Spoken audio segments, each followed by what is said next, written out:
আসসালামু আলাইকুম, সবাইকে স্বাগতম। প্রিয় শিক্ষার্থী বন্ধুরা, আজকে আমি এই যে লজিক ফাংশন থেকে আমরা যখন লজিক গেট তৈরি করি, সেক্ষেত্রে এই ধরনের যদি লজিক ফাংশন থাকে বা সমীকরণ থাকে, 9 নম্বর অঙ্কে বলেছে x সমান a plus B into B plus C, অর্থাৎ এ অর বি, অর মানে প্লাস, অ্যান্ড মানে গুণ, বি অর সি, তার মানে কি এ আর বি মিলে আমরা একটি অর গেট তৈরি করব প্লাসের জন্য, আবার বি আর সি মিলে একটি অর গেট তৈরি করব। তো দুইটার ফলাফল আবার একসাথে গুণ হবে, তার মানে অ্যান্ড গেট তৈরি করব শেষে। তো যাই, প্রথমে এইটুকু নিয়ে কাজ করব। এখানে তিনটা ইনপুট এ বি সি, তিনটা ইনপুট, কিন্তু বি এর সাথেও আসবে, এর সাথেও আসবে। লক্ষ্য করি, এই যে এটা হচ্ছে এ আর এটা হচ্ছে বি। তো আমি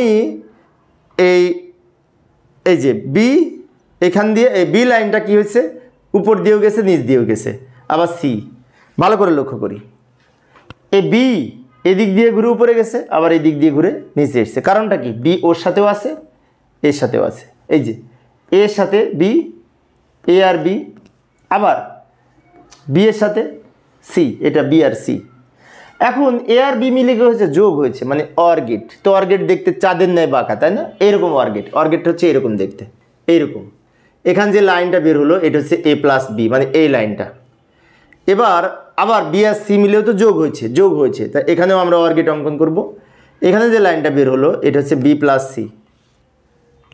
আমরা এবার এই দুইটা মিলে আবার গুণ হয়েছে, তো গুণ করব। ভালো করে লক্ষ্য করি, এটার ফলাফল হচ্ছে এইটা,